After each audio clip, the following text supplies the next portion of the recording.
Mazmur 91. Orang yang duduk dalam lindungan yang maha tinggi dan bermalam dalam naungan yang maha kuasa akan berkata kepada Tuhan, tempat perlindunganku dan kubu pertahananku, Allahku yang kupercayai. Sungguh, dialah yang akan melepaskan engkau dari jerat penangkap burung, dari penyakit sampar yang busuk. Dengan kepaknya ia akan menudungi engkau, di bawah sayapnya engkau akan berlindung. Kesetiaannya ialah perisai dan pagar tembok.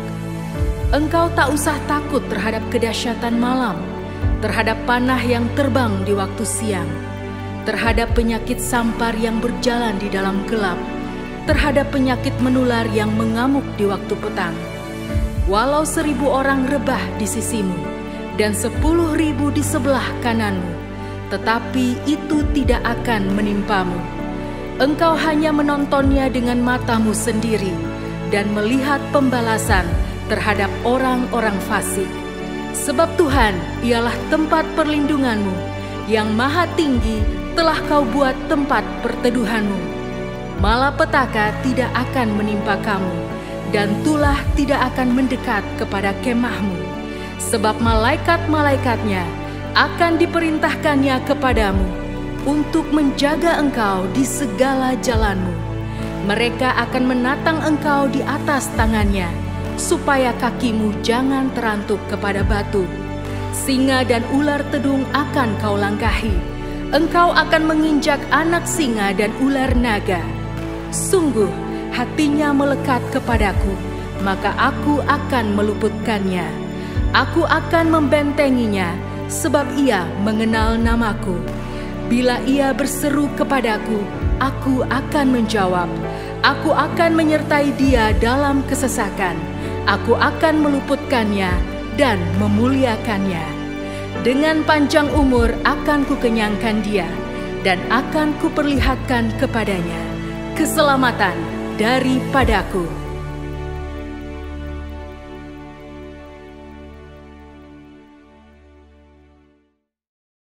Shalom saudara terkasih, saya percaya kita semua semangat menjalani tahun yang baru ini. Dalam edisi Voice of Pentecost kali ini saya ingin menjelaskan mengapa Pentakosta ketiga memiliki dimensi yang jauh lebih besar dari peristiwa Azusa Street. Memang ini akan berbicara sedikit sejarah, tapi jangan alergi dulu saudara, karena ini penting sekali. Karena sudah lebih dari 1 abad, maka saksi mata yang menyaksikan langsung betapa dahsyatnya pencurahan Roh Kudus yang terjadi di Azusa Street sudah meninggal. Dan kita hanya dapat mengetahuinya dalam catatan-catatan peristiwa serta bukti sejarah pada waktu itu. Salah satunya yang ditulis dalam buku 100 peristiwa penting dalam sejarah kekristenan. Tercatat bahwa harian Los Angeles Times hari Rabu tanggal 19 April 1906 memberitakan sebuah pertemuan diadakan di sebuah pondok yang hampir rubuh di Azusa Street. Dan para pengikut doktrin-doktrin yang mengerikan ini mempraktekkan upacara-upacara paling fanatik, mengkhotbahkan teori-teori liar, dan memaksakan mereka sendiri dalam keadaan kegembiraan yang tidak waras dengan semangat mereka sendiri. Nah saudara, publisitas negatif semacam ini malah sesungguhnya membantu mengumpulkan massa. William Seymour tiba di Los Angeles di bulan Februari tahun 1906. Dan dia mulai berkhotbah serta membangun pelayanannya di Azusa Street. Penantian akan pencurahan Roh Kudus terjawab. Dan pada bulan April, dalam sebuah ibadah, Roh Kudus tercurah dan orang mulai berkata-kata dengan bahasa yang baru. Sebenarnya, pernah ada beberapa orang berbahasa lidah yang muncul dengan tiba-tiba di negara itu dan di Eropa pada tahun-tahun silam. Tetapi Azusa Street merupakan ledakan terbesar. Gerakan yang diawali oleh William Seymour ini kemudian melanda dunia, melampaui etnis, suku, ras, dan dikenal dengan gerakan atau aliran Pentakosta.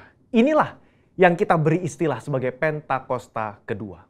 Setiap hari Minggu, kita memperkatakan bersama-sama.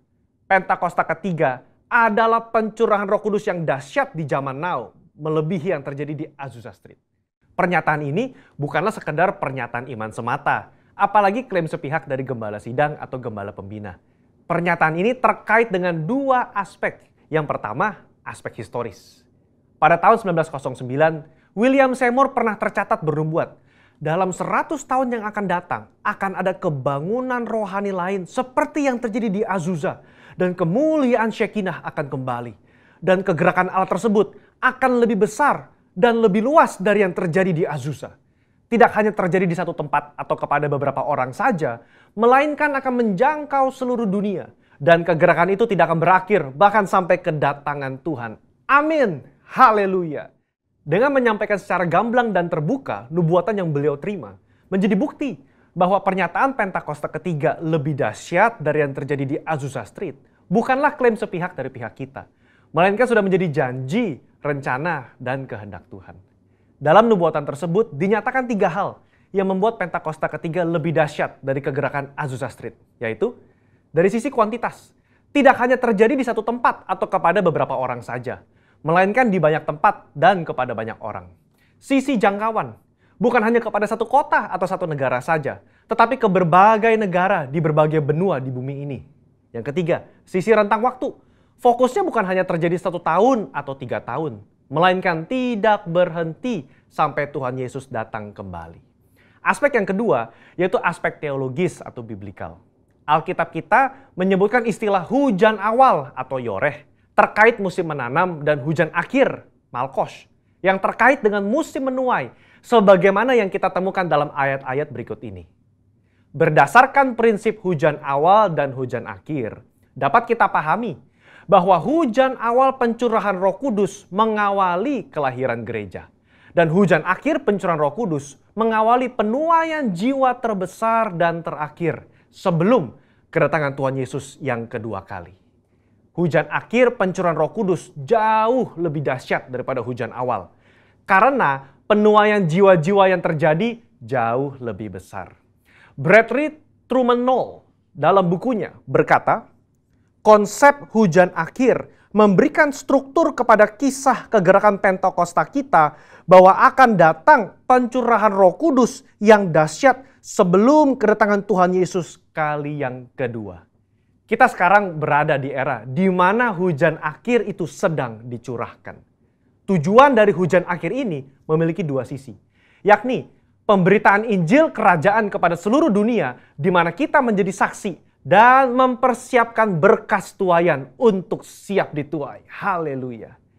Jika kita memperhatikan aspek historis dan aspek teologis di atas, kita memiliki dasar untuk mengatakan bahwa gerakan Pentakosta ketiga terjadi dalam dimensi yang jauh lebih besar dari Azusa Street. Ini merupakan sebuah hak istimewa bagi kita semua yang hidup di generasi ini. Jadi, jangan sampai ketinggalan. Jadilah utusan Pentakosta ketiga, the messenger of the third Pentecost, dimanapun saudara berada. Untuk penjelasan lebih lengkapnya dari tim teologi kami, jangan lupa buka link yang ada di atas atau scan QR Code yang tersedia. Tuhan Yesus memberkati. Tuhan Yesuslah sumber kekuatan bagi setiap kita. Di tengah-tengah masa pandemi hari-hari ini, tidak ada alasan untuk tidak bersuka cita. Karena sukacita Tuhan, itu adalah kekuatan kita. Katakan amin. Dalam-Mu ku temukan sukacita.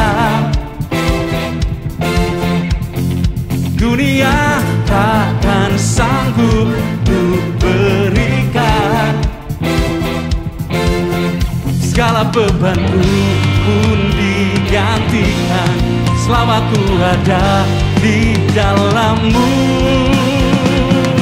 Kaulah sukacita, pengharapan dan kehidupan. Kau beri kekuatan. Haleluya. Bersukacita selamanya. Yang bersukacita boleh katakan ye ye ye ye ye ye ye. Mari terus alami sukacita Tuhan saudara. Di rumah-rumah, mari tepuk tangan bersama-sama. Haleluya. Kau ada mendampingi setiap langkahku. Wow. Berikan kekuatan dengan Roh-Mu. Angkat kedua tangan sama-sama saudara. Amin. Ku punya rancangan. Boleh dua tangan diangkat sama-sama. Kaulah sukacita dan kehidupan ada dalam hidup saudara dan saya. Namanya Tuhan Yesus. Haleluya, haleluya. Kaulah sukacita, pengharapan dan kehidupan. Kau beri kekuatan. Haleluya, bersukacita selamanya. Boleh katakan bersama dengan saya, Tuhan Yesus sumber sukacita dalam hidup saya. Katakan amin saudara. Katakan amin. Alami sukacitanya di rumah-rumah. Haleluya. Mari bersenandung sama-sama. Oh, oh, oh, oh, oh.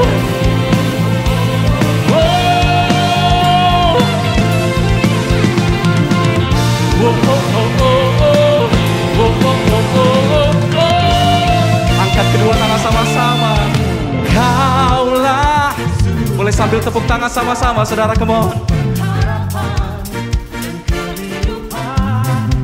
Kau beri kekuatan. Haleluya, haleluya. Kaulah sukacita. Amin. Kau beri kekuatan. Haleluya, bersukacita. Haleluya, haleluya, bersukacita selamanya. Yang bersukacita sorak-sorai. Haleluya. Tepuk tangan yang paling meriah bagi Tuhan Yesus, sumber sukacita kita. Katakan amin. Haleluya, haleluya, haleluya. Kami percaya saat ini di rumah-rumah sukacitamu mengalir, memenuhi setiap hati umatmu yang datang menyembahmu dengan segenap hati. Kami percaya bahkan kebaikanmu dialirkan berlimpah-limpah, membuat hati kami terus bersukacita menyembahmu, memujimu Tuhan. Kaulah sumber kebaikan, Kaulah sumber kehidupan, Kaulah sumber sukacita dalam hidup kami. Kami menyembah-Mu. Bapak Ibu Saudara yang dipenuhi dengan sukacita Tuhan, mari sembah Dia lebih lagi bersama-sama dan alami kebaikan-Nya, dan biar Dia memenuhi kita dengan hadirat-Nya. Shanalalamurana-rane, Kenanalalamo, Shanalalalamo, Shanalalamurana.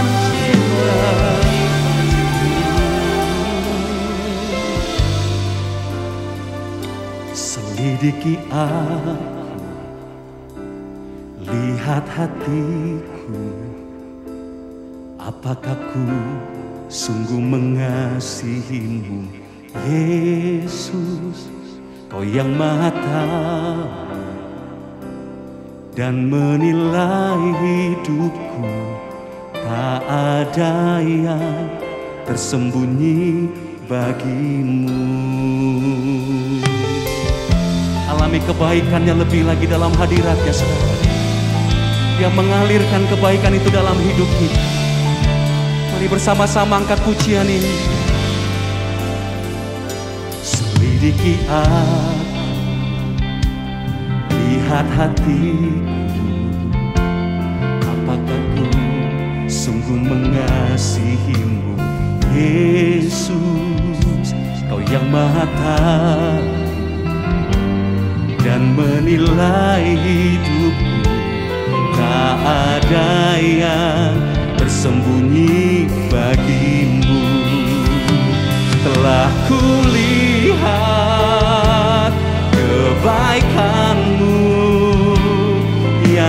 tak pernah habis di hidupku.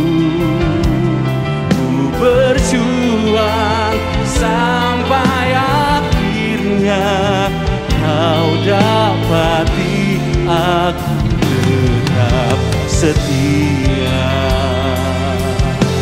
Sebab berbahagialah orang-orang yang setia mengasihi Tuhan.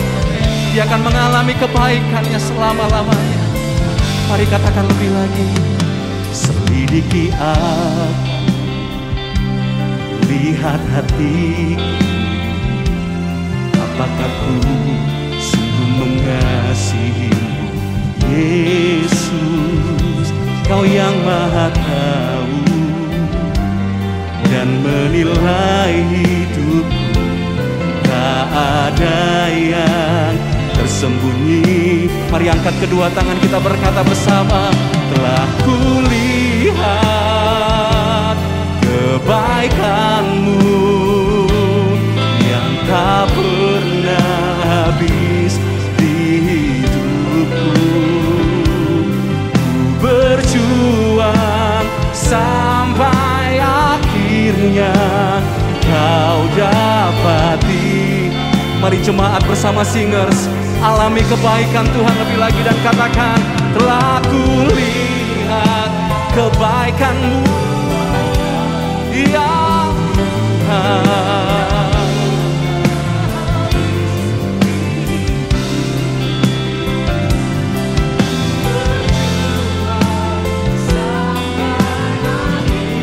Kau dapati.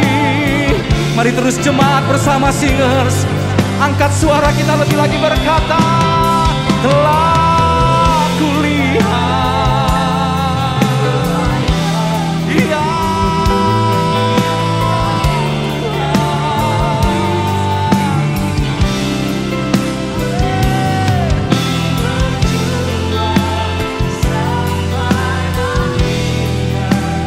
kau dapati aku. Taruh tangan kanan kita di dada. Katakan bersama. Telah kulihat kebaikanmu yang tak pernah habis di hidupku.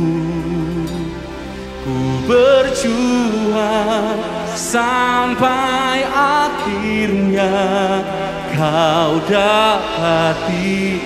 Mari saya mengajak Bapak Ibu sendiri yang ada di rumah-rumah.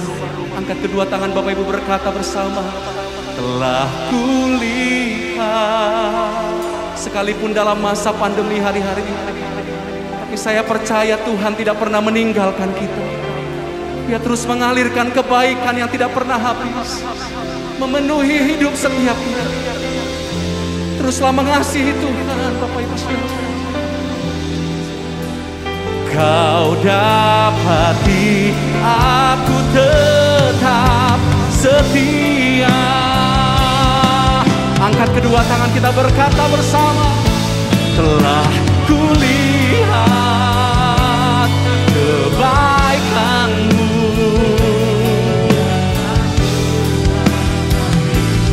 di hidupku. Ku berjuang sampai akhirnya kau dapati aku tetap.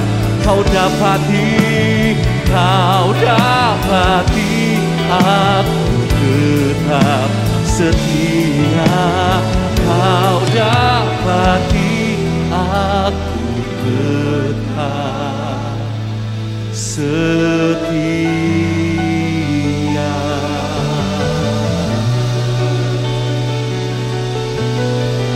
Setia mengasihimu, setia mencintaimu, ya Tuhan. Mari kita mau sembah Tuhan Bapak Ibu Saudara. Alami hadiratnya lebih lagi Bapak Ibu. Panggil namanya Jesus. Kami sembah Kau, kami puji Kau. Kau mengalirkan kebaikan-Mu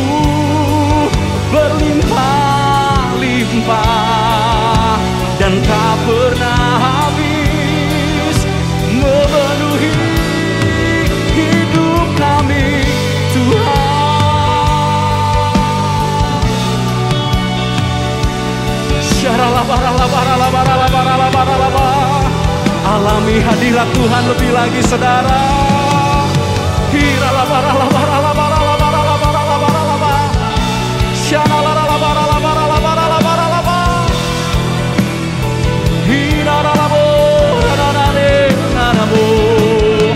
Hadiratmu lebih dari segala-galanya, Roh Kudusmu lebih dari apapun, dan biarlah hadiratmu memenuhi kami Tuhan, lebih dari segalanya, lebih dari segalanya. Kami merindukan hadirat-Mu Tuhan, itu lebih dari apapun, itu lebih dari apapun. Kami merindukan Roh Kudus-Mu, itu lebih dari segalanya. Oh, ku buka hati untuk jamahan-Mu, berserah penuh di hadirat-Mu. Kau ambil alih seluruh hidupku di altar-Mu, menyembah. Angkat tangan kita bersama-sama. Ku buka hati untuk jamahan-Mu, berserah penuh di hadirat-Mu. Kau ambil alih seluruh hidupku. Mari saya minta singers bersama jemaat Tuhan dengan penuh kerinduan, katakan lebih lagi, saudaraku. Ku buka hati, amin Tuhan Yesus. Inilah waktunya terus Engkau mengambil alih hidup umat-Mu ya Tuhan. Curahkan Roh Kudus-Mu lebih lagi di altar-Mu, menyembah-Mu. Oh, katakan lebih lagi. Ku buka hati untuk jamahan-Mu, berserah penuh di hadirat-Mu. Kau ambil alih seluruh hidupku di altar-Mu. Buka kedua tangan kita, katakan lebih lagi. Ku buka hati, come on.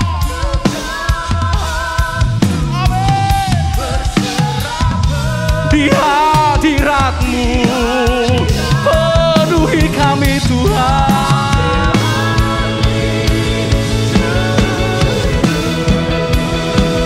Di altar-Mu, menyembah-Mu, sorak-sorak. Ku buka hati untuk jamahan-Mu, berserah penuh di hadirat-Mu. Kau ambil alih di altar-Mu, menyembah. Kau ambil alih Tuhan.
Yesus berkata, diberkatilah orang yang mengandalkan Tuhan, yang menaruh harapnya hanya kepada Tuhan. Di masa-masa ini Bapak Ibu Saudara, jangan lagi mengandalkan kekuatan sendiri, jangan lagi mengandalkan kekuatan manusia. Tetaplah berharap kepada Tuhan. Bilang sama Tuhan, Roh Kudus penuhi aku lebih. Lord, fill us with your spirit. Fill us with your power. Fill us with your glory.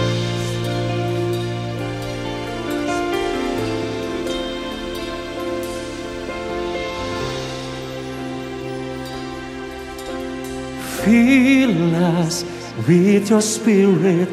Fill us with your power.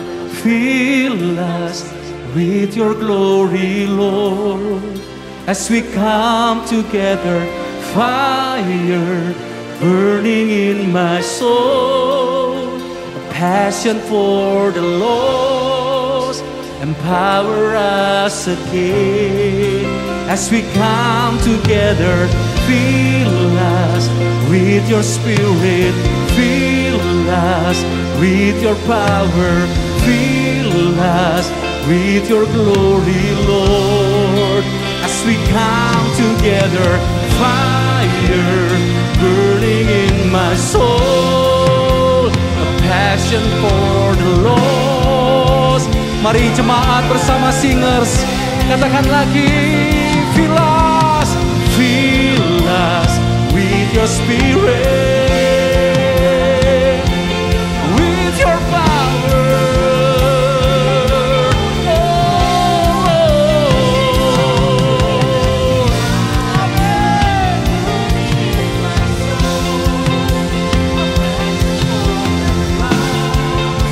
Empower us again as we come together. Fill us with your spirit, fill us with your power, fill us with your glory, Lord. As we come together, fire.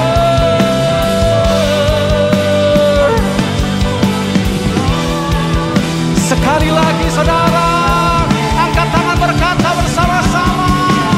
Fill us with your spirit, fill us with your power, fill us with your glory, Lord.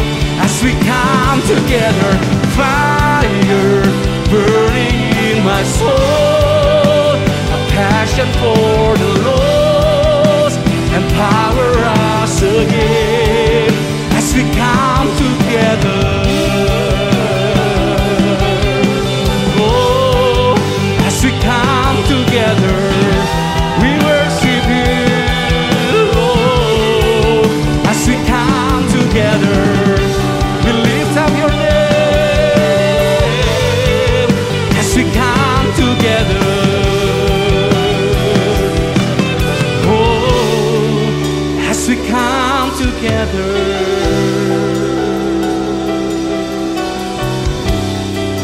As we come together to worship you, as we come together to praise your name, as we come together to lift up your name. Dan waktu namamu disembah, dan waktu namamu ditinggikan, maka engkau yang menarik jiwa-jiwa mengalami kemuliaan-Mu. Dan di rumah-rumah penuh dengan hadirat-Mu Tuhan, dan semua mengalami kemuliaan-Mu. Sampai yang lemah berkata, aku kuat. Yang sakit berkata, aku sembuh. Pintu-pintu dibukakan, bahkan jiwa-jiwa dibawa masuk, mengalami penuaian, penuaian, penuaian.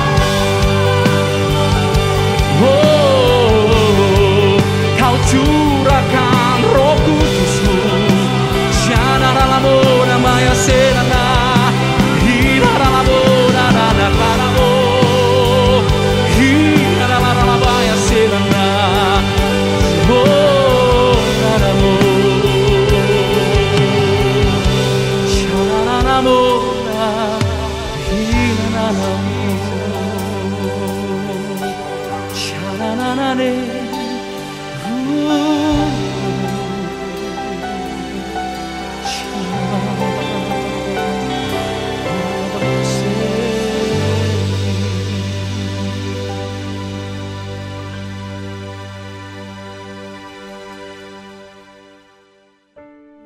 Pentakosta ketiga. Pentakosta ketiga adalah pencurahan Roh Kudus yang dahsyat di zaman ini, melebihi yang terjadi di Azusa Street. Pentakosta ketiga akan mengakibatkan penuaian jiwa yang terbesar dan yang terakhir sebelum Tuhan Yesus datang kembali. Pentakosta ketiga akan membangkitkan generasi Yeremia, yaitu anak-anak muda yang dipenuhi Roh Kudus, cinta mati-matian kepada Tuhan Yesus, tidak kompromi terhadap dosa, dan akan bergerak untuk memenangkan jiwa.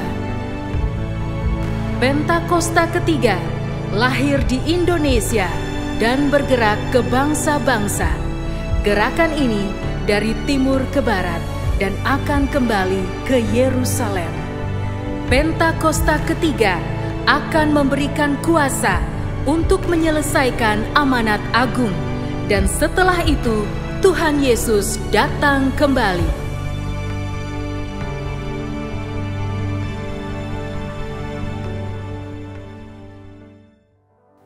Bapak Saudara, mari sama-sama kita bersatu di dalam doa. Tuhan, kami mengucap syukur buat kebaikan-Mu. Kami berterima kasih Tuhan, karena kasih-Mu yang gak pernah berhenti buat setiap kehidupan kami. Terima kasih Bapa, kami percaya kalau sampai hari ini kami ada, itu semua hanya karena kebaikan-Mu. Terima kasih Tuhan, kami boleh merasakan hadirat-Mu. Kami melihat Tuhan, tuntunan-Mu di dalam setiap kehidupan kami. Kami percaya Engkau Tuhan yang pegang kendali atas setiap kehidupan kami. Berkati Tuhan setiap umat-umat-Mu. Berkati Tuhan gereja ini, Rayon 2 Tuhan. Pakai gereja-Mu Tuhan untuk bisa memberitakan firman-Mu. Untuk kami boleh terus kuat dan menggenapi janji-Mu Tuhan. Terima kasih hari ini kami berdoa Bapa untuk para pemimpin kami Tuhan. Kami berdoa untuk Bapak Pendeta Niko Noto Raharjo Tuhan, beserta ketiga wakilnya di Bandung.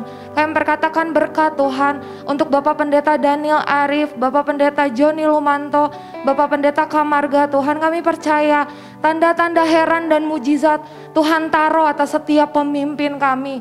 Berkati mereka Tuhan supaya mereka sehat terus. Mereka boleh menggenapi janji-Mu. Mereka Tuhan boleh membawa kami para umat-Mu semakin mengenal Engkau dan mengalami janji-Mu Tuhan. Terima kasih, berkati keluarga besar para pemimpin kami. Kiranya Tuhan pengurapan, bahkan Tuhan kekuatan yang supranatural ada buat para pemimpin kami. Terima kasih Tuhan. Kami juga sepakat, kami angkat kedua tangan kami Tuhan. Kami berkati bangsa kami berkati Indonesia Tuhan. Kami tahu Tuhan akan ada hujan pertobatan atas Indonesia, pengenalan akan Tuhan, bahkan kesembuhan. Kami akan lihat Tuhan, damai sejahtera yang melampaui segala akal ada buat bangsa kami. Pulihkan bangsa kami Tuhan, pulihkan bangsa kami Tuhan. Kami mengucap syukur untuk setiap kemuliaan-Mu Tuhan yang Tuhan nyatakan, untuk setiap mujizat demi mujizat Tuhan atas COVID-19. Kami lihat ada banyak orang yang sembuh. Kami lihat ada banyak orang yang menjadi mengenal Tuhan lewat setiap cobaan yang Tuhan izinkan buat Indonesia. Kami berkatakan Tuhan, berkat, kasih karunia, bahkan kedamaian yang lebih lagi ada buat bangsa kami. Terima kasih Tuhan, berkati Bapak Presiden Tuhan, Bapak Jokowi, beserta semua wakilnya, beserta semua pemimpin-pemimpin yang ada Tuhan. Kami percaya setiap keputusan yang mereka ambil adalah keputusan yang daripada Tuhan. Berkati mereka semua Tuhan, apapun pekerjaan mereka, apapun keputusan-keputusan yang mereka ambil, akan membawa bangsa kami menjadi bangsa yang semakin maju. Terima kasih Tuhan, kami percaya nubuatan atas bangsa kami akan terjadi Tuhan. Keselamatan atas bangsa kami, atas pemimpin kami, atas rayon 2 Tuhan akan terjadi. Terima kasih Tuhan, terima kasih. Dan kalau sebentar kami mau mendengar sebagian dari firman-Mu, kami percaya Tuhan, Engkau yang akan memberikan tuntunan demi tuntunan. Engkau akan menyatakan isi hati-Mu untuk setiap kami. Kami siapkan hati kami supaya kami boleh siap mendengar dan menerima berkat-Mu Tuhan. Terima kasih Bapa, kami mengucap syukur. Amin. Halo, shalom kepada saudara semua, Bapak Ibu saudara sekalian yang dikasihi Tuhan di GBI Sukawarna Bandung. Apa kabar? Dengan saya Jose Caro, dan saya bersyukur sekali untuk kesempatan pada hari ini dapat melayani saudara dengan firman Tuhan. Walaupun masih secara online, namun saya percaya bahwa hadirat Tuhan, kebenaran firman Tuhan tidak akan pernah terhalang oleh keterbatasan jarak yang memisahkan kita. Dan saya percaya kebenaran itu akan hadir dalam kehidupan saudara hari ini juga. Dan kebenaran akan memerdekakan setiap kehidupan saudara. Amin. Saya percaya juga Tuhan memelihara dan melindungi saudara selama ini, walaupun kita sudah memasuki tahun kedua pandemi ini. Saya percaya Tuhan akan tetap setia memelihara saudara dalam kehidupan, kesehatan, pernikahan, pekerjaan saudara semua. Tuhan adalah Tuhan yang setia, tidak pernah meninggalkan kita. Amin. Pada hari ini kita akan belajar mengenai tema keluarga, family, dari gembala dan penatua yang mempercayakan mimbar ini kepada saya hari ini. Tema yang saya terima adalah mengenai keluarga, dan kita akan belajar mengenai pentingnya keluarga dalam kehidupan kita. Mengapa keluarga merupakan sesuatu yang sangat amat perlu kita berikan perhatian khusus. Keluarga bukan hanya sekedar sebagian daripada kehidupan kita. Keluarga adalah dasar dan fondasi daripada kehidupan yang kita bangun di muka bumi ini.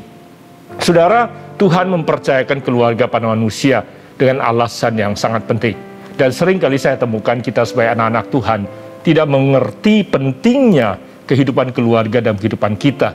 Dan ada banyak orang, terutama anak-anak Tuhan juga, yang kemudian lalai mempertahankan dan memelihara kehidupan mereka sejak keluarga. Tidak menyadari konsekuensi apa yang terjadi pada saat keluarga kita mengalami ancaman atau mengalami kerusakan.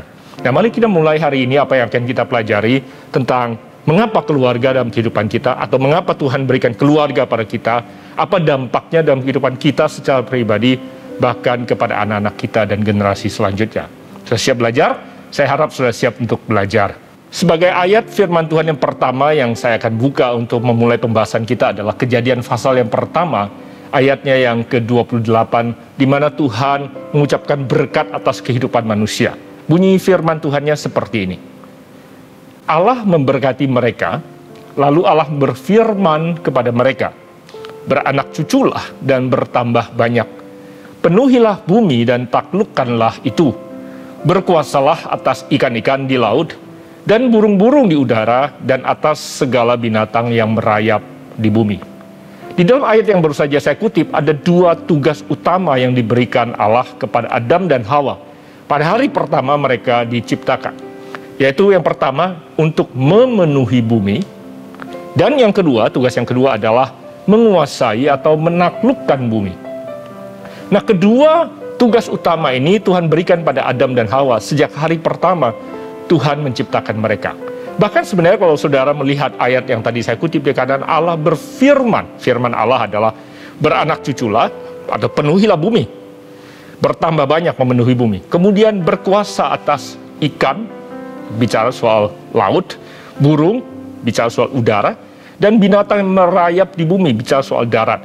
Artinya Tuhan selain memerintahkan manusia untuk memenuhi bumi, Tuhan juga memberikan berkat kepada manusia untuk menguasai bumi secara darat, laut, dan udara.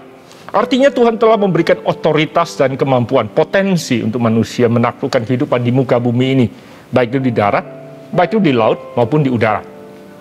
Namun apabila saudara perhatikan bahwa sebelumnya, sebelum ayat 28 ini, Kejadian pasal pertama, semua yang Allah perintahkan atau semua yang Allah firmankan langsung menjadi kenyataan. Allah berkata, jadilah terang, terang langsung jadi. Allah memisahkan air dari daratan, langsung apa yang Tuhan perintahkan itu atau apa yang Tuhan firmankan menjadi kenyataan. Namun di ayat ke-28 ini kalau sudah perhatikan, apa yang Tuhan firmankan tidak segera menjadi kenyataan. Artinya, waktu Tuhan berkata, beranak cuculah, jadilah banyak, Adam dan Hawa tidak mendadak berubah menjadi banyak. Mereka tetap berdua. Apa artinya? Apakah Tuhan kehilangan kuasa penciptaannya? Tentunya tidak, saudara. Dan saya percaya bahwa Allah tidak kehilangan itu. Namun, kekuatan, kuasa untuk menjadikan apa yang Allah baru saja firmankan itu ditempatkan di dalam diri Adam dan Hawa. Artinya potensi untuk menjadikan diri mereka menjadi banyak itu ditempatkan di dalam diri Adam dan Hawa. Demikian juga potensi untuk menguasai bumi ada di dalam diri mereka berdua. Jadi apakah manusia kemudian memenuhi bumi apa tidak? Atau menguasai bumi apa tidak? Tidak lagi tergantung kepada Tuhan, tetapi tergantung pada bagaimana manusia mengeluarkan potensi tersebut dari dalam kehidupan mereka untuk menjadikan apa yang telah Tuhan firmankan menjadi kenyataan. Amin. Nah, itu adalah dua berkat pertama yang Tuhan tempatkan di dalam diri manusia. Mari kita lanjut sedikit lebih jauh. Kemudian di dalam Kejadian pasal kedua ayat 24, Tuhan berkata seperti ini. Sebab itu, sebab apa? Sebab Allah telah memberkati manusia. Sebab itu, seorang laki-laki akan meninggalkan ayahnya dan ibunya dan bersatu dengan istrinya sehingga keduanya menjadi satu daging.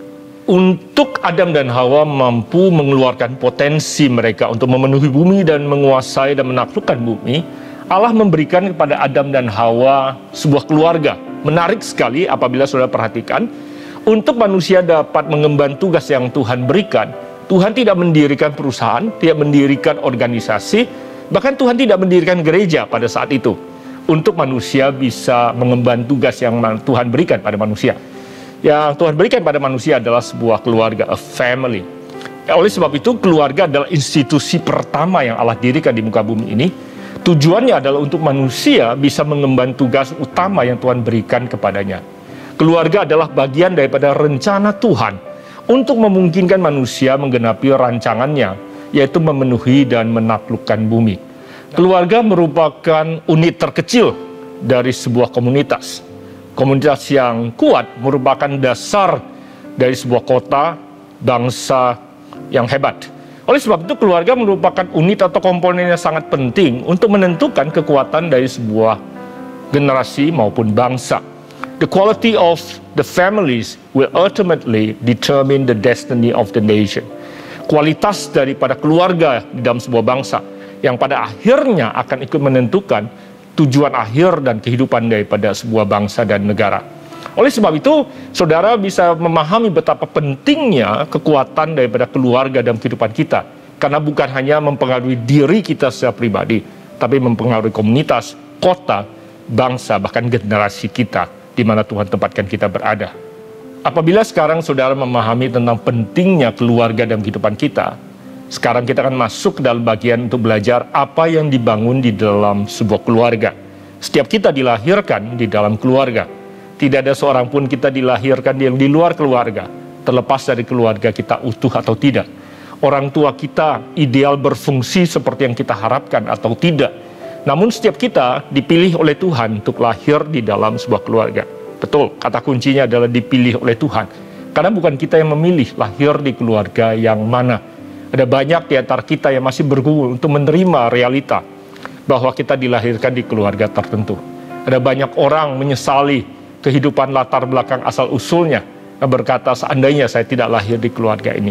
Tahukah saudara bahwa Tuhan yang telah memilihkan keluarga di mana kita dilahirkan. Kita yang harus menentukan keluarga seperti apa yang kita akan bangun di kemudian hari tentunya.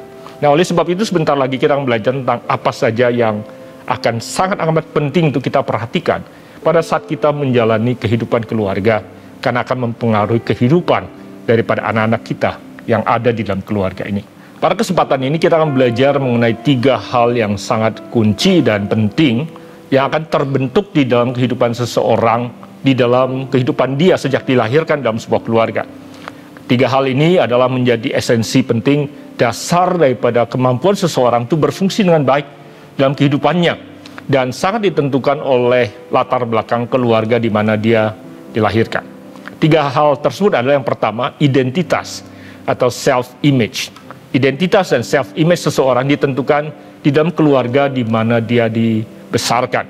Kedua, rasa berharga, the sense of worth atau sense of belonging, rasa berharga dalam diri seseorang dibangun di dalam kehidupan dia berkeluarga sejak dia kecil. Kemudian yang terakhir yang kita akan bahas nanti adalah rasa berguna atau sense of significance, sense of purpose. Seseorang merasa hidupnya bermanfaat, berguna, dan alasan mengapa dia dilahirkan dapat dia bangun dengan sehat dalam kehidupannya. Ketiga hal ini akan kita bahas hari ini, dan kita akan belajar bagaimana Tuhan membangunnya di dalam kehidupan kita masing-masing melalui kehidupan kita bersama-sama sebagai keluarga. Yang pertama yaitu identitas, gambar diri kita, self-image, bagaimana kita menilai dan melihat diri kita sendiri terbangun di dalam sebuah keluarga. Sejak kita dilahirkan, identitas yang pertama yang kita dapatkan adalah nama. Nama kita diberikan oleh orang tua kita.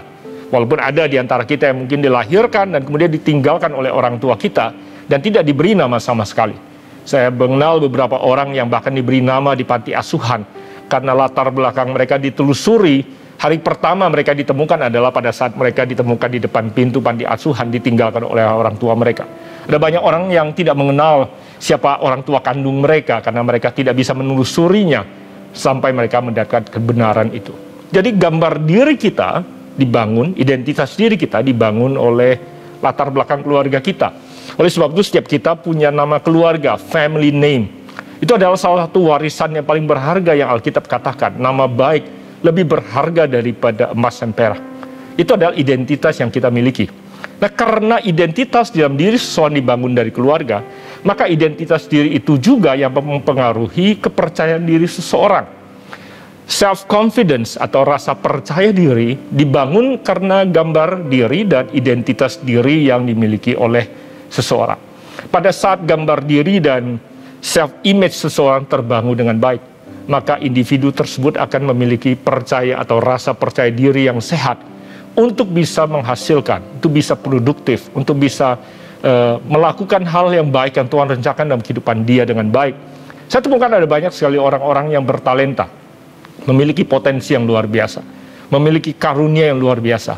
Namun karena mereka bergumul dengan gambar diri mereka, tidak memiliki rasa percaya diri yang sehat, akibatnya talenta dan potensi mereka tidak bisa berbuah dan menghasilkan dampak sebagaimana seharusnya yang Tuhan inginkan. Karena rasa percaya diri itu dibutuhkan kita untuk bisa perform, untuk bisa menghasilkan terbaik dan sesuai dengan yang Tuhan rencanakan bagi kita semua.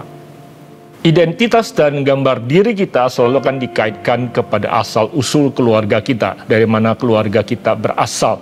Termasuk kepercayaan diri kita akan dikaitkan dengan siapa kita dan latar belakang keluarga di mana kita dilahirkan. Apabila saudara ingat apa yang Injil pernah tuliskan tentang Yesus, pada saat suatu hari Yesus masuk dalam bait suci, membaca kitab Nabi Yesaya, dan dia membacanya dengan penuh wibawa dan otoritas. Dan kemudian orang-orang Yahudi yang ada di zaman itu mulai membahas tentang siapa Yesus sesungguhnya. Dan mereka berkata, bukankah kita kenal siapa anak ini atau siapa orang ini? Bukankah kita kenal siapa saudara-saudara kandungnya? Dan mereka mulai menyebut nama-nama saudara kandungnya Yesus.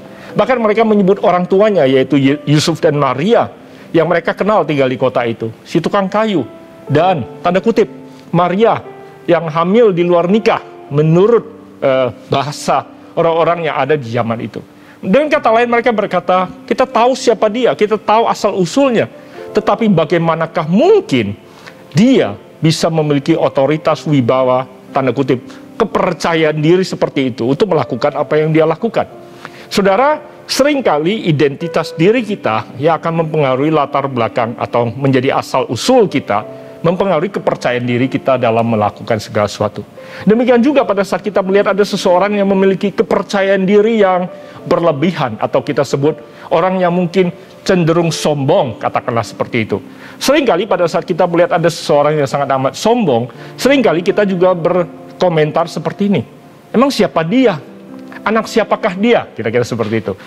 Seringkali kita mengaitkan kesombongan seseorang dengan asal-usulnya apabila orang tersebut berasal dari keluarga tertentu, dengan nama keluarga dan posisi dan kuasa tertentu misalnya. Seringkali kita mengaitkan kesombongan seseorang, arogansi seseorang dengan latar belakang asal-usulnya. Demikian juga dengan kerendahan diri, rasa tidak percaya diri seseorang, seringkali juga itu terkait dengan keyakinan dia tentang siapa dirinya dan dari mana dia berasal. Karena gambar diri dan kepercayaan diri terbangun di dalam keluarga, maka iblis tahu apabila dia mampu menghancurkan gambar diri dan kepercayaan diri seseorang, maka dia berhasil menggagalkan potensi yang ada dalam diri pribadi tersebut untuk keluar, untuk bermanfaat dan berdampak di dalam kehidupan dunia ini yang menghancurkan pekerjaan dan perbuatan iblis di dunia ini. Oleh sebab itu dia berusaha keras untuk merusak gambar diri setiap kita sebagai manusia dengan berusaha mengingatkan pada kita siapa kita dan dari mana kita berasal. Tapi tahukah saudara bahwa walaupun kita dilahirkan oleh orang tua kita, apalagi kalau orang tua kita tidak bisa memberikan gambar diri dan kepercayaan diri, identitas diri yang sehat bagi kita semua. Dengan kata lain, saudara dan saya, ada banyak yang di antara kita tidak bisa bangga dengan keluarga dari mana kita berasal. Pertanyaannya adalah, gambar diri dan identitas diri dari manakah yang akan menyebabkan saudara dan saya bisa percaya diri untuk menjalankan kehidupan kita sebagaimana yang Tuhan merencanakan? Saya teringat kepada satu firman Tuhan yang perjanjian lama. Di Yeremia pasal yang pertama ayat yang keempat yang berbunyi seperti ini. Firman Tuhan datang kepadaku, bunyinya, kata Yeremia. Sebelum aku, Elohim, Tuhan, membentuk engkau dalam rahim ibumu, aku telah mengenal engkau. Dan sebelum engkau keluar dari kandungan, aku telah menguduskan engkau. Aku telah menetapkan engkau menjadi nabi bagi bangsa-bangsa. Tuhan berkata bahwa sebelum aku menempatkan engkau di rahim kandungan ibumu, aku telah mengenal engkau. Dan sebelum engkau keluar dari kandungan, aku telah menguduskan engkau. Aku telah menetapkan engkau. Ketahuilah saudara bahwa sebelum engkau ada di kandungan ibu saudara, saudara sudah ada di dalam pikiran Tuhan. Karena Tuhan telah mengenal engkau. Terlepas dari nama apapun yang diberikan oleh orang tuamu, kau telah diberikan nama oleh Tuhan di dalam dirinya. Dan Tuhan telah menetapkan rancangannya dalam kehidupan saudara.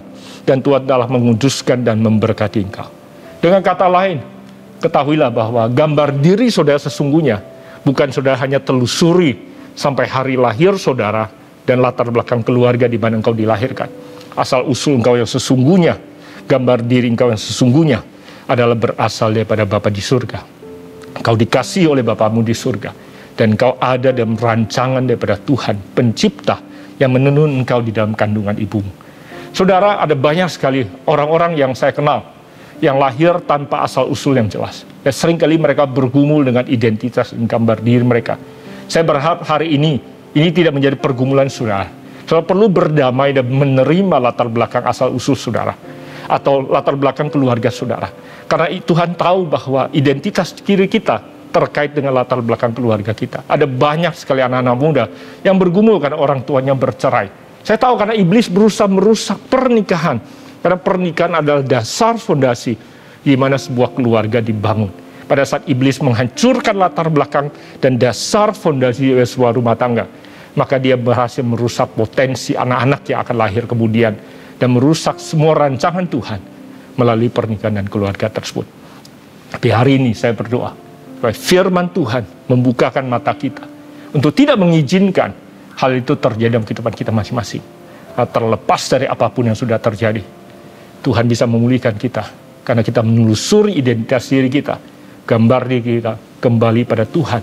Karena dikatakan bahwa kita diciptakan serupa dan segambar dengan dirinya, dan ada rancangan-rancangan yang luar biasa yang Tuhan sediakan bagi kita semua. Amin. Saya percaya bahwa ini akan memulihkan dan membuka mata saudara untuk melihat bahwa identitas, gambar diri, dan asal-usul saudara tidak hanya berhenti secara jasmani di keluarga di mana engkau dilahirkan. Namun bukan berarti kita tidak perlu membangun keluarga dan pernikahan yang sehat supaya anak-anak kita bisa memiliki identitas, gambar diri, dan kepercayaan diri yang sehat sehingga mereka bisa berdampak bagi generasi dan kehidupan berikutnya. Seperti tadi saya katakan, kita tidak bisa memilih dari mana kita dilahirkan, tapi kita bisa memilih pernikahan, keluarga, dan anak-anak seperti apa yang kita ingin bangun di dalam melalui kehidupan kita. Amin. Faktor yang kedua adalah rasa berharga, sense of worth, atau sense of belonging. Rasa berharga dan rasa memiliki atau dimiliki, dikasihi. Nah, akhir-akhir ini isu mental health, kesehatan mental menjadi pergumulan banyak orang, terutama di kalangan generasi yang lebih muda. Nah, selain menjadi kunci, rasa berharga menjadi kunci daripada kesehatan mental kita, juga sebenarnya mempengaruhi imun sistem kita, daya tahan tubuh kita. Salah satu perjuangan yang berat yang dihadapi oleh mereka yang mengalami infeksi corona adalah kesendirian untuk melawan, selain melawan sakit penyakit yang ada di tubuhnya yang menyerang tubuh jasmaninya, tapi kesendirian yang menyerang pikirannya. Itu adalah salah satu pergumulan yang jauh lebih berat menurut saya. Oleh sebab itu, apabila ada di antara keluarga saudara yang sedang mengalami isolasi mandiri atau sedang sendirian dalam menghadapi sakit penyakit ini, saudara jangan berpikir bahwa yang mereka perlukan adalah istirahat dan jangan diganggu. Justru pada saat-saat seperti itulah sebenarnya mereka perlu mendapatkan perhatian kita semua. Sebisa mungkin saudara video call dengan mereka, walaupun mereka sepertinya sulit untuk bicara karena mereka sedang terpasang oksigen dan susah untuk bicara. Tapi sebenarnya sesungguhnya adalah perhatian saudara, kehadiran saudara dalam kehidupan mereka sepanjang hari. Itu yang akan memberikan dukungan mental dan membuat mereka rasa dikasihi, rasa berharga mereka, the sense of worth and sense of belonging mereka.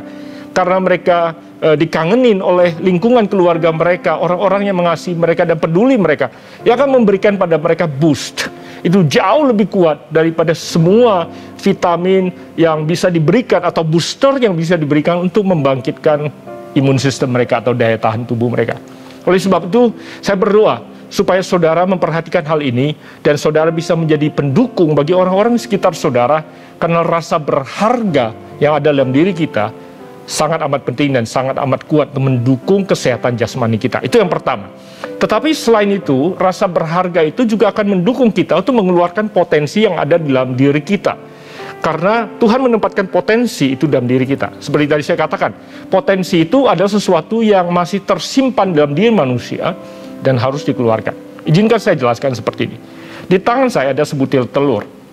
Yang kita lihat adalah sepertinya hanya sebutir telur yang kalau kita masak menjadi sarapan, kita makan selesai. Tetapi saudara dan saya juga tahu bahwa dalam telur ini ada sebuah potensi yang tersimpan. Artinya, potensi untuk dia kalau menjalani proses tertentu, maka dia benih ini akan bisa berubah menjadi seekor anak ayam. Yang kalau dipelihara dengan sehat, maka dia bisa bertumbuh dewasa menjadi seekor ayam dewasa yang bisa bertelur, bukan hanya satu, tetapi banyak telur yang lain, yang kemudian apabila dilewatkan atau dijalankan proses yang sama kembali, semua telur tersebut bisa berbuah menjadi anak-anak ayam lainnya. Kalau saya percepat prosesnya, saudara tahu bahwa yang di tangan saya ini bukan hanya sebutir telur saja, atau seekor atau potensi itu berubah menjadi seekor anak ayam dan satu anak atau satu ekor ayam dewasa saja, tetapi yang di tangan saya adalah potensi, benih yang berpotensi untuk menjadi sebuah keluarga ayam, atau bahkan sebuah perkebunan ayam. Nah, seperti itulah potensi yang ada dalam diri kita masing-masing. Rasa berharga, sense of worth yang ada dalam diri kita semua, yang akan kemudian membantu potensi yang ada dalam diri setiap kita untuk keluar, berfungsi, bermultiplikasi, dan berdampak seperti yang Tuhan inginkan. Pada saat kita bertumbuh dalam keluarga di mana kita merasa berharga, merasa dikasihi, maka rasa aman tersebut akan menolong semua potensi yang ada dalam diri kita bisa keluar dengan maksimal, itu menjadi berkat bagi generasi dan keluarga di mana Tuhan tempatkan kita berada. Saudara, karena iblis tahu akan dampak dan dahsyatnya rasa aman pada saat kita merasa berharga dan dikasihi dalam keluarga, maka iblis berusaha keras untuk merusak rasa aman, rasa berharga tersebut dalam kehidupan kita. Dia berusaha untuk meyakinkan bahwa kita ini tidak berharga dan tidak dikasihi. Dia berusaha untuk menanamkan dalam pikiran kita bahwa kita tidak berarti apa-apa bagi keluarga kita, bagi komunitas kita, dan tidak ada yang peduli sama kita, supaya dia dapat menghalangi dengan menghancurkan potensi yang Tuhan tempatkan dalam diri kita untuk bisa menjadi berkat bagi banyak orang di generasi kita. Tahukah saudara bahwa Yesus pun dicobai dalam kedua hal yang baru saya bahas bagi saudara. Identitasnya, rasa berharganya dicobai. Setelah dia berpuasa, dikatakan iblis langsung mendatangi dia. Ujian yang pertama yang dihadapi Yesus adalah, iblis berkata seperti ini, kalau betul engkau adalah anak Allah. Kalau betul engkau adalah anak Allah, adalah ujian pertama untuk keyakinan Yesus akan siapa dirinya, gambar dirinya dan identitas dirinya. Dengan kata lain, iblis berkata, kalau betul kamu yakin kamu anak Allah. Saya bersyukur gambar diri dan identitas diri Yesus begitu kuat ya, sehingga dia tidak terprovokasi untuk mencoba untuk membuktikannya kepada iblis. Dia yakin siapa dirinya dan dia tidak perlu buktikan pada siapapun juga. Saya sebagai anak laki-laki berapa sering, kalau saya ingat waktu saya kecil, ditantang, kalau kamu jantan, coba buktikan ini. Menurut saya, hanya kalau kita tidak yakin kalau kita adalah laki-laki, maka kita perlu membuktikannya pada banyak orang. Berapa sering tantangan itu merusak kehidupan banyak anak-anak muda. Kalau kamu berani, kalau kamu begini, coba lakukan ini. Saya berdoa supaya kita tidak terjebak di dalam jebakan ini yang menghancurkan kehidupan kita. Setelah Yesus kemudian tidak terprovokasi untuk cobaan yang iblis coba pasang. Yang kedua kemudian iblis berkata, kalau kamu yakin Bapamu di surga mengasihimu. Yang dicobai adalah rasa berharga, sense of worth and sense of belonging Yesus.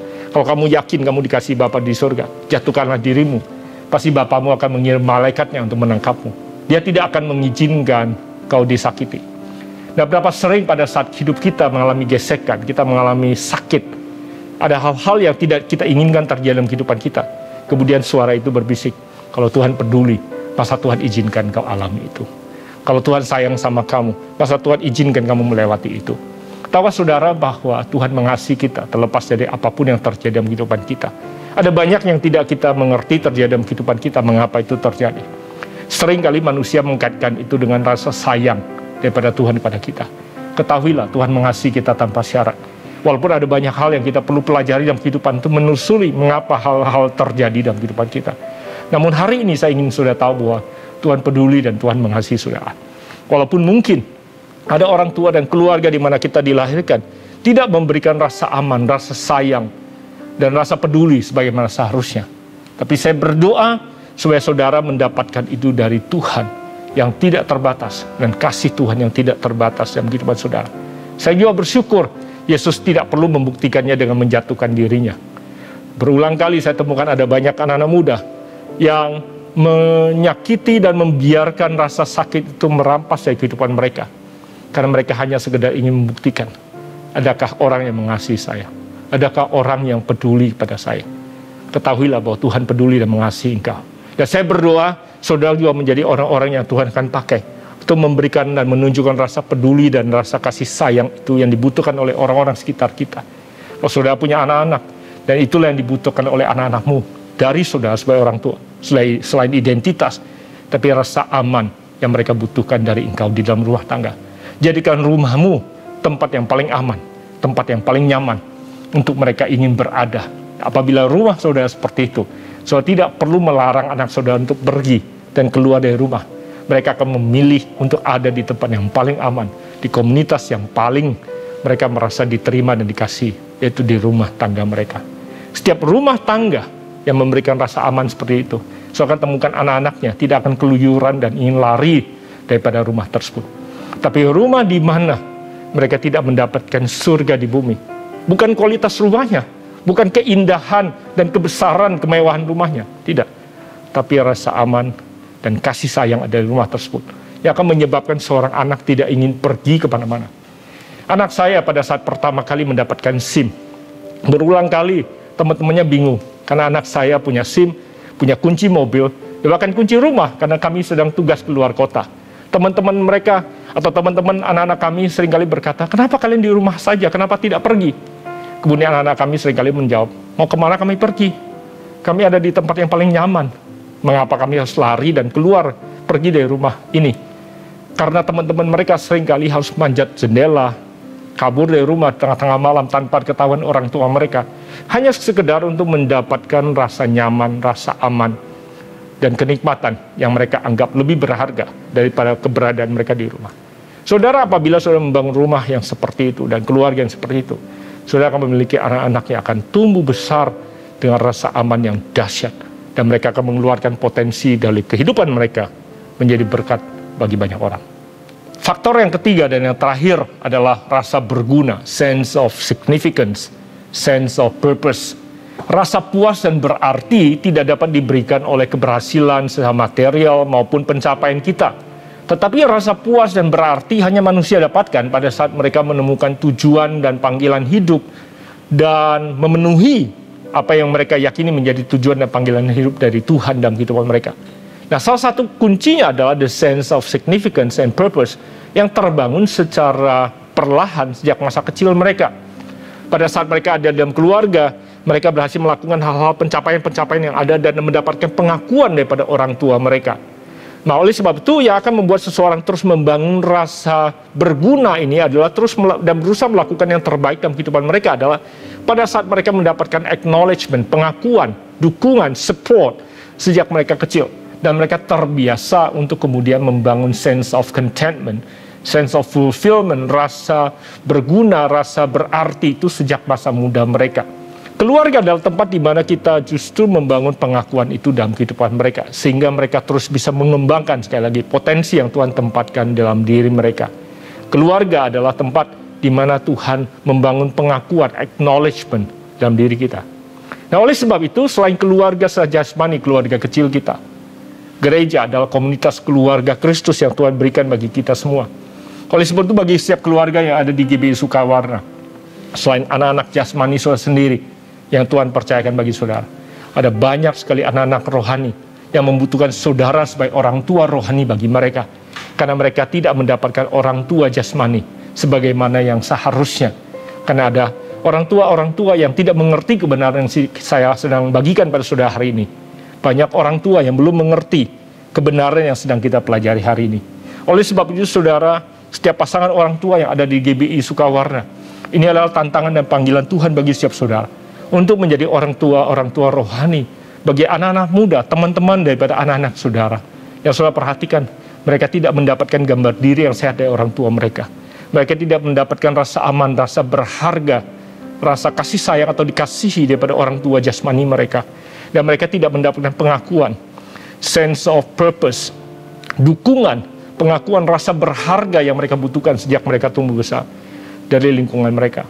Saudara sebagai guru, saudara sebagai pembimbing, ketua komsel, saudara sebagai orang-orang yang percaya Tuhan untuk membina anak-anak muda, kids, dan next gen di GBI Sukawarna. Saudara adalah orang tua yang Tuhan tempatkan di situ untuk membangun generasi berikutnya. Nah, saya berdoa kebenaran ini akan memeteraikan apa yang sedang kita lakukan sebagai tubuh Kristus, terutama di kota Bandung. Saya berdoa supaya GBI Sukawarna akan terus dipakai oleh Tuhan untuk membangun sebuah generasi yang sehat, generasi yang dapat bersinar terang menjadi bintang, bukan hanya bagi kota Bandung, bukan hanya bagi Jawa Barat, tapi bahkan bagi Indonesia dan bagi bangsa-bangsa. Amin. Dan saya percaya bahwa kebenaran ini akan menjadi dasar yang sangat teguh untuk masa depan yang kita bangun bersama-sama. Sekali lagi, kita tidak bisa memilih dari mana keluarga kita berasal. Kita tidak bisa memilih siapa orang tua kita. Ada banyak hal yang tidak bisa kita ubah di masa lampau kita. Tetapi doa saya adalah setiap saudara mendengarkan saya. Saudara sudah menjadi orang tua. Saudara masih muda. Saudara bisa mendapatkan kebenaran ini untuk menentukan masa depan seperti apa yang saudara ingin bangun. Doa saya adalah kebenaran ini, apa yang kita pelajari hari ini akan terus menuntun saudara, memberi dukungan bagi setiap saudara, untuk terus setia menjalani apa yang Tuhan percayakan untuk saudara kelola dalam kehidupan saudara. Sehingga semua yang Tuhan rencanakan digenapi di dalam dan melalui kehidupan saudara. Amin. Mari kita pejamkan mata kita sebentar, menghampiri Tuhan sebelum kita berpisah. Ambil beberapa waktu untuk saudara hampiri Tuhan, dimanapun kau berada saat ini, mengikuti ibadah online ini. Ada banyak di antara saudara yang sudah mendengarkan apa yang firman Tuhan katakan. Ambil beberapa saat untuk saudara hadapi keberadaan saudara. Ada di antara saudara yang tumbuh besar di keluarga yang seperti saya katakan tadi, tidak ideal. Saya berkata, seandainya saya tidak lahir dari mama ini. Seandainya papa saya tidak seperti ini. Seandainya orang tua saya tidak bercerai. Seandainya saya tidak diserahkan pada orang lain. Seandainya saya tidak ditinggalkan. Bahkan ada yang bergumul dengan latar belakang kondisi fisikmu, keberadaanmu, latar belakang asal-usulmu, sukumu, bentuk badanmu, warna kulitmu, dan lain sebagainya. Ketahuilah itu adalah semua pilihan Tuhan bagi kehidupan saudara. Dan Tuhan selalu memilihkan yang terbaik. Saat ini kalau itu pergumulanmu, hampiri Tuhan dan bilang, Tuhan terima kasih. Terima itu sebagai keberadaanmu dan pilihan Tuhan dalam kehidupanmu. Katakan, Tuhan terima kasih. Aku dilahirkan dengan mata yang sipit. Tuhan terima kasih, aku dilahirkan dengan kulit yang lebih gelap. Tuhan terima kasih, kalau Tuhan pilihkan aku hidung yang tidak semancung tetanggaku. Tuhan terima kasih, kalau bentuk badanku tidak setinggi teman-temanku. Apapun juga kondisimu, ucapkan terima kasih. Karena itu adalah siapa dirimu. Karena identitas dirimu tidak tergantung daripada kondisi fisikmu, nama latar belakang keluargamu, bahkan orang tuamu. Karena engkau berasal daripada Tuhan. Sebelum engkau dilahirkan, kau sudah ada di pikiran Tuhan. Itu adalah identitasmu yang terutama. Dan itulah kepercayaan dirimu, kau berasal daripada Tuhan. Tuhan menetapkan rancangannya bagi engkau. Kau sepanjang kau tumbuh besar, engkau tidak merasa berharga, dikasihi, diperhatikan sebagaimana engkau perlukan. Hari ini saya berdoa supaya kasih agape yang tidak terbatas ini hadir menjamah kehidupan saudara. Karena engkau, dia rela naik ke atas kayu salib, mengorbankan semuanya demi engkau sendiri. Saya berdoa supaya kasih ini menjadi pewahyuan khusus bagi setiap saudara. Terutama saudara yang merasa tidak dikasihi, tidak diperhatikan, dan tidak ada yang peduli. Hari ini Tuhan peduli dan mengasihi engkau. Hampiri dia dan terima kasih yang datang daripada surga bagi saudara. Selama ini saudara tidak mendapatkan pengakuan yang kau butuhkan. Ketahuilah, Tuhan memanggil engkau. Ada potensi yang Tuhan tempatkan dalam kehidupan saudara. Dan dia punya rancangan yang luar biasa bagi engkau. Kalau engkau sedang bergumul ini, hampiri dia dan terima ini sebagai kebenaran yang Tuhan hadirkan dalam kehidupan saudara. Hampiri dia, terima ini. Dan berkata, Tuhan terima kasih. Aku tahu kau memanggil aku. Kau punya rencana yang luar biasa. Terima cinta kasih Tuhan dalam kehidupan saudara. Terima kasih Tuhan untuk anugerah dan kebenaran yang kami terima hari ini. Aku minta memeteraikan itu dalam kehidupan setiap kami yang bergumul hari ini. Karena kami berasal dari Engkau. Kau mengasihi kami tanpa syarat. Dan Kau menetapkan rancangan yang luar biasa dalam kehidupan kami. Hamba lepaskan berkat anugerah bagi setiap anak-anak-Mu yang mengambil keputusan hari ini. Bagi gembala dan semua kepemimpinan yang ada di GBI Sukawarna. Bila anugerah Tuhan, kelimpahan daripada Tuhan, penyertaan daripada Tuhan turun atas gereja ini. Hanya di dalam nama Yesus Kristus Tuhan hamba lepaskan ini. Amin. Saya berdoa Tuhan terus menuntun dan memberkati saudara. Semoga kita bisa bertemu kembali dalam waktu yang tidak terlalu lama. Tuhan Yesus memberkati. Sampai bertemu kembali. Angkat tangan saudara. Terimalah berkat Tuhan. Kasih karunia yang berlimpah-limpah daripada Allah Bapa dalam anak yang tunggal Yesus Kristus. Persekutuan yang manis dengan Roh Kudus menyertai saudara sekalian mulai hari ini. Sampai Tuhan Yesus datang menjemput kita di awan-awan dan bahkan sampai selama-lamanya. Yang percaya bersama-sama katakan, Amin.